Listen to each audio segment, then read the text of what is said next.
हिंदी में यूपीएससी की तैयारी से संबंधित प्रोग्राम्स को देखने के लिए सब्सक्राइब करें स्टडी IQ-IAS हिंदी। नमस्कार साथियों, मैं कुणाल आप सभी का study IQ-IAS Hindi YouTube channel पे स्वागत करता हूं। हमारी आज की क्लास में हम लोग बात करने वाले हैं भारत के डिजास्टर डिप्लोमेसी यानी आपदा कूटनीति के बारे में। अब इस विषय पर चर्चा करना क्यों जरूरी है, आइए आगे बढ़ते हुए देखते हैं हमारी न्यूज़ क्या कह रही है। और न्यूज़ का कहना है why India's disaster diplomacy is becoming so important. देखिए, दरअसल भारत ने बीते 2 दशकों में आपदा कूटनीति का बहुत ज़्यादा इस्तेमाल किया है और वो इस मामले में एक प्रमुख वैश्विक खिलाड़ी बन गया है। और हम लोग देखते हैं कि भारत लगातार भू राजनीतिक पहुंच और अंतर्राष्ट्रीय संबंधों को मजबूत करने के लिए मानवीय सहायता को एक रणनीतिक उपकरण के रूप में इस्तेमाल कर रहा है, जो लगातार भारत के कद और प्रतिष्ठा को बढ़ाने का कार्य कर रहा है। इस वजह से ज़रूरी है कि एक कंप्लीट डिस्कशन होना चाहिए डिजास्टर डिप्लोमेसी के ऊपर। हालांकि इस मामले में करंट रिलेवेंस हमारे पास में जो है वो है भारत के द्वारा ऑपरेशन ब्रह्मा का शुरू किया जाना। दरअसल बीते दिनों म्यांमार में जिस प्रकार का एक भयानक भूकंप आया है, उसके तहत हम लोग देखते हैं कि बहुत ज़्यादा तबाही हुई है और वहाँ राहत कार्यों को पूरा करने के लिए भारत ने ऑपरेशन ब्रह्मा शुरू किया। तो इसी प्रकार की चीज़ें हैं जो कनेक्टेड हैं। ज़रूरी है कि हम लोग इन सभी चीज़ों को अच्छे समझें, क्योंकि ऐसे ऑपरेशन भारत दशकों से करता हुआ आ रहा है, जिससे दुनिया के कई देशों को बहुत ज़्यादा लाभ भी हुआ है। तो आज की क्लास में क्या क्या शामिल है, चर्चा में क्यों, जो कि आपको बता दिया, आपदा कूटनीति, भारत की आपदा कूटनीति का इतिहास, आपदा के लिए कानून, भारत के राहत अभियान, आपदा कूटनीति का लाभ और आपदा कूटनीति का भविष्य। सभी बातें समझेंगे, लेकिन एक खास इन्फॉर्मेशन समझ लेने के बाद, दरअसल स्टडी IQ ने आप लोगों के लिए ग्रैंड मीटअप ऑर्गेनाइज किया है, जिसे नाम दिया है प्रतिज्ञा। अब इसका आयोजन होने वाला है 4 अप्रैल को दोपहर 1 बजे AN कॉलेज पटना में, जहां आप लोग मिल सकते हैं स्टडी IQ की खास फैकल्टीज से। हालांकि आपको इनसे मिलने के लिए खुद को रजिस्टर करना होगा, जिसके लिए आप इस QR को स्कैन कर सकते हैं और बाकी जानकारियों के लिए कॉल कर सकते हैं 9667176917 पे। तो जल्दी से जल्दी कर लीजिएगा। बाकी आगे बढ़ते हैं, सभी चीज़ों को हम लोग समझते हैं। तो आपदा कूटनीति, डिजास्टर डिप्लोमेसी की हम लोग बात कर रहे हैं अपनी क्लास में। देखिए, भारत ने अपनी स्वतंत्रता के बाद से ही डिजास्टर डिप्लोमेसी पे काम करना शुरू कर दिया था। डिजास्टर डिप्लोमेसी का हालांकि साधारण सा अर्थ इतना ही है, जब कभी भी कोई भी समस्याओं में हो तो उसको बस मदद करनी है। हालांकि अंतर्राष्ट्रीय संबंध और हमारे जो पारिवारिक घरेलू संबंध होते हैं, ठीक उसी प्रकार की चीज़ें ही होती हैं। देखिए, डिजास्टर डिप्लोमेसी ठीक उसी प्रकार की स्थिति है जब कभी भी हम लोग परेशानियों में होते हैं और जो व्यक्ति सबसे पहले हमें मदद कर देता है, हम उसे एक प्रकार से भगवान का रूप मानने लगते हैं और यही कहते हैं कि हाँ, ये इंसान अच्छा है।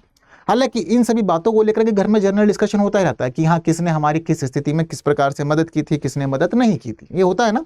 तो ठीक उसी प्रकार की चीज़ें डिजास्टर डिप्लोमेसी की है, जो अंतर्राष्ट्रीय स्तर पर हम लोग देखते हैं। ये समझ लीजिए कि किसी भी देश की आपदा की स्थिति में जो देश सबसे पहले उसकी मदद के लिए खड़ा हो गया, वो देश अपने आप ही अच्छे संबंध बना लेता है वहाँ पर और चीज़ें आने वाले समय के लिए बहुत ज़्यादा अच्छी हो जाती हैं। तो हमारी जो डिजास्टर डिप्लोमेसी है वो शुरू होती है स्वतंत्रता के बाद से ही। इसके शुरुआती उदाहरण हमें देखने को मिलते हैं 1959 में, जिस समय भारत ने चीन से भाग रहे तिब्बती शरणार्थियों की राहत के लिए कार्य किया था। हालांकि भारत ने इस पूरे के पूरे कार्य के बाद अपनी डिजास्टर डिप्लोमेसी में सुधार के लिए फिर आगे और रणनीतियां निर्धारित की, क्योंकि हम लोग देखते हैं कि जब 1970 के दशक में बांग्लादेश के अंदर बार बार चक्रवात आए और इसके तहत बहुत ज़्यादा परेशानियां हुई, अकाल जैसी स्थिति बनी, तो भारत ने लगातार बांग्लादेश को मदद पहुंचाई और उससे जुड़ी हुई सभी चीज़ों को संभालने के लिए तत्पर रहा। इसके साथ ही जिस समय श्रीलंका दशकों के गृह युद्ध से जूझ रहा था, तो हम लोग ये भी देखते हैं कि इसके दशकों के गृह युद्ध की स्थिति में बहुत ज़्यादा मदद भारत ने ही इसे की है। हालांकि शुरुआती दौर में भारत अपनी डिजास्टर डिप्लोमेसी को बहुत अच्छे से लागू नहीं कर पा रहा था, क्योंकि भारत के सामने वित्तीय बाधाएं थी। अब यहाँ पर वित्तीय बाधाओं की वजह से भारत की क्षमता प्रभावित हो रही थी और भारत चीज़ों को बहुत अच्छे से आगे नहीं बढ़ा पा रहा था। हालांकि ये एक अचानक से निर्णायक मोड़ आता है और ये निर्णायक मोड़ आता है 2004 में, क्योंकि 2004 में हिंद महासागर वाले क्षेत्र में एक भयंकर सुनामी आती है। ये भयंकर सुनामी बहुत सारे देशों को प्रभावित करके चली गई, जिसमें श्रीलंका, मालदीव, इंडोनेशिया, भारत सभी शामिल थे। यहाँ हम लोग देखते हैं कि 2 लाख से ज़्यादा लोगों की जान गई, जिसमें भारत के खुद के 16,000 लोग शामिल थे।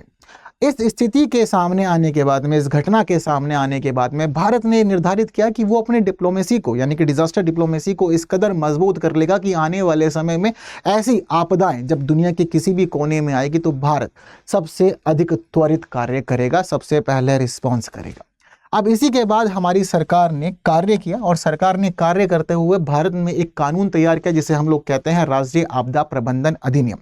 ये कानून वर्ष 2005 में पारित किया गया। इसके तहत हम लोगों ने व्यवस्था की कि हम लोग राष्ट्रीय आपदा प्रतिक्रिया बल की स्थापना करेंगे और आज के समय में हमारा ये राष्ट्रीय आपदा प्रतिक्रिया बल अनेक बटालियनों के साथ में भारत के अलावा दुनिया के भी कई देशों में बचाव कार्य करता है, राहत अभियानों का संचालन करता है, जिससे कि जल्द से जल्द स्थिति पर काबू पाया जा सके, लोगों की जान बचाई जा सके और फिर दोबारा से देश की चीज़ों को सुव्यवस्थित करने के लिए शुरुआती कार्य किए जाए। क्योंकि भारत ने बेशक अधिनियम पारित किया, भारत ने खुद बेशक राष्ट्रीय आपदा प्रतिक्रिया बल की स्थापना की, लेकिन भारत इन सभी का इस्तेमाल अपने लिए नहीं बल्कि दुनिया के तमाम देशों के लिए करता है और भारत ने इसके माध्यम से पाकिस्तान, नेपाल, श्रीलंका, अफगानिस्तान, चाइना, इन सभी देशों को बहुत मदद पहुंचाई है। हालांकि भारत ने जिस प्रकार के अभियान किए हैं, उन अभियानों के तहत भारत ने अमेरिका जैसे देश तक को मदद की है। ये भारत की एक खास स्थिति हम लोगों को अब तक देखने को मिली है और भारत की डिजास्टर डिप्लोमेसी इस मामले में बहुत खास रही है, जहां भारत बिना किसी भेदभाव के आपदा से प्रभावित किसी भी देश की मदद के लिए सदैव तत्पर रहता है, तैयार रहता है और चीज़ों को आगे बढ़ाना चाहता है। इसी प्रकार से हम लोग देखते हैं कि भारत ने अब तक बहुत सारे अलग अलग अभियान किए हैं, जिसमें से कुछ खास अभियान हम लोग की स्क्रीन पर भी हैं। हालांकि ये सारे के सारे अभियान हम लोग देख रहे हैं कि बीते 2 दशक के अंदर अंदर के ही हमें देखने को मिल रहे हैं। जैसे कि 2004 में जब मालदीव के अंदर भयंकर सुनामी आई तो भारत ने चीज़ों को संभालने के लिए, राहत कार्य के लिए ऑपरेशन कैस्टर शुरू किया। वहीं हम देखते हैं कि श्रीलंका में सुनामी से राहत के लिए भारत ने ऑपरेशन रेनबो शुरू किया था। ये दोनों घटनाएं 2004 की हैं। 2005 में हम लोग देखते हैं कि अमेरिका के अंदर हरिकेन कैटरीना से बहुत ज़्यादा मामला खराब हो गया था। यहाँ पर एक बड़ी आपदा बन गई थी हरिकेन कैटरीना की वजह से, जहाँ भारत आगे आया और भारत ने अमेरिका की मदद की थी। वहीं इसके अलावा हम लोग देखते हैं कि 2008 में चक्रवात नरगिस के मामले में म्यांमार के अंदर भयंकर तबाही हुई। जब भारत फिर यहाँ पर खड़ा हुआ, भारत ने इसको मदद पहुंचाई।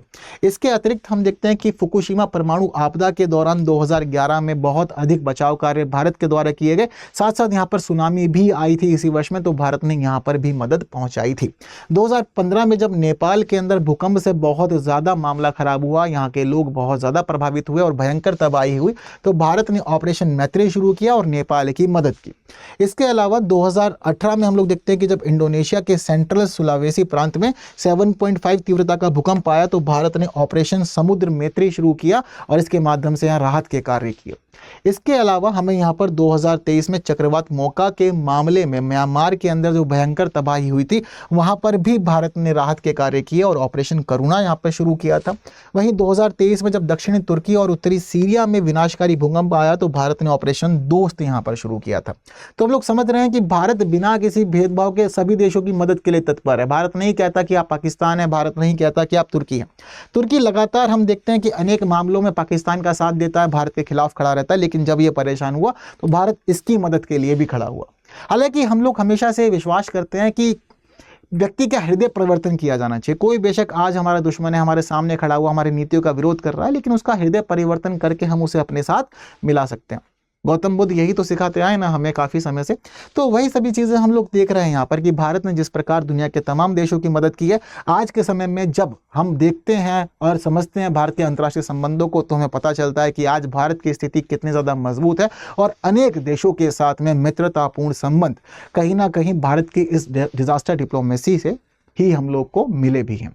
क्लियर है बात सारी। और इन सभी चीज़ों के लिए श्रेय जाता है हमारी सभी सरकारों को, जिन्होंने अपने अपने काल में दुनिया के तमाम देशों के लिए डिजास्टर डिप्लोमेसी को अपनाया, इसके तहत विकास किया, चीज़ों को आगे बढ़ाया और इस प्रकार से सभी चीज़ें हम लोग करते हुए आ रहे हैं। तो डिजास्टर डिप्लोमेसी से हमें यही सब लाभ मिले हैं, जहां हम लोग एक बड़ा वैश्विक कद अब अपना चुके हैं। भारत के कद में लगातार वृद्धि हो रही है। बात सिर्फ इतनी ही नहीं है, भारत आज के समय में पूरी दुनिया के मामले में सहायता प्रदान करने के लिए, यानी कि त्वरित सहायता प्रतिक्रिया के लिए एक विश्वसनीय प्रथम प्रतिक्रियाकर्ता के रूप में अपनी प्रतिष्ठा को स्थापित कर चुका है और इस मामले में इसकी प्रतिष्ठा भी लगातार बढ़ती जा रही है। हालांकि यहाँ पर आप सोच रहे होंगे कि भारत को कौन सा देश है जो कह रहा है कि भारत एक विश्वसनीय प्रथम प्रतिक्रियाकर्ता है। तो देखिए, अमेरिका जैसे बड़े बड़े देशों ने भारत को यह मान्यता दी है, जिससे कि भारत की स्थिति और प्रतिष्ठा एक बड़े महत्वपूर्ण देश के रूप में स्थापित भी हुई है। तो वैश्विक कद भारत का लगातार बढ़ा है।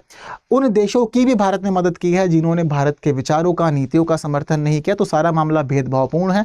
भारत की चाहत इसके तहत द्विपक्षीय संबंधों को अच्छा बनाने की साथ साथ राहत अभियानों का संचालन करने की बनी रही है। और अगर हम बात करें कि भारत की इस डिजास्टर डिप्लोमेसी का भविष्य क्या है, तो देखिए, भविष्य भारत भारत के डिजास्टर डिप्लोमेसी का बहुत ही खास रहने वाला है, क्योंकि खुद यूएन ने यह बताया है कि वर्ष 2025 के अंदर पूरे दुनिया के अंदर करोड़ों लोग आपदा से प्रभावित होने वाले हैं। वहीं दक्षिणी एशिया में लगभग 87 मिलियन लोग ऐसे होंगे जो आपदाओं से प्रभावित होंगे, जहां भारत के डिजास्टर डिप्लोमेसी बड़ी भूमिका निभाने वाली है। तो ठीक इसी प्रकार से भारत सरकार भी लगातार अपनी डिजास्टर डिप्लोमेसी पे काम कर रही है, इसके लिए रणनीतियां निर्धारित कर रही है और इसके विकास में लगातार तत्पर है और चीज़ों पर विचार जारी है। आने वाले समय में देखेंगे कि भारत और कौन कौन से नए अभियान शुरू करेगा, नए ऑपरेशन शुरू करेगा और चीज़ों को अच्छा बनाने के लिए, देशों की मदद करने के लिए लगातार ऐसे ही खड़ा रहेगा। इन सभी बातों को जानने समझने के बाद में मुझे लगता है कि इस सरल से प्रश्न का उत्तर हम लोग दे सकते हैं। राष्ट्रीय आपदा प्रबंधन अधिनियम के संदर्भ में निम्नलिखित कथनों पर विचार कीजिए। इसे वर्ष 2005 में पारित किया गया था। इसमें राष्ट्रीय आपदा प्रतिक्रिया बल की स्थापना का प्रावधान किया गया है। उपयुक्त कथनों में से कौन सा या से सही है? केवल एक, केवल दो, एक और दो, दोनों, ना तो एक ना ही दो। इस प्रश्न का उत्तर आप लोग मुझे कमेंट में देंगे और बाकी ये सारी बातें आप लोग को कैसी लगी है, सेशन इन्फॉर्मेटिव लगा या नहीं, तो मुझे कमेंट करके जरूर बताना। स्टडी IQ IAS हिंदी हमारा मिनी प्लेटफॉर्म है जहां हम मिलते हैं। बाकी हम लोग मिल सकते हैं टेलीग्राम, इंस्टा, फेसबुक और एक्स पे। आप QR को स्कैन करके सीधा पहुंच सकते हैं मेरे टेलीग्राम चैनल पे। तो बस आज की क्लास में इतनी बात करनी है। सेशन इन्फॉर्मेटिव है तो बाकी साथियों तक शेयर जरूर करना है। जिन्होंने लाइक नहीं किया, लाइक जरूर कर दीजिएगा। बाकी की बातें हम लोग करेंगे हमारे आने वाले और सेशंस में कुछ नए विषयों के साथ। तब तक के लिए दीजिए मुझे विदा। Thank you so much. जय हिंद। हिंदी में UPSC की तैयारी से संबंधित प्रोग्राम्स को देखने के लिए सब्सक्राइब करें स्टडी IQ IAS हिंदी।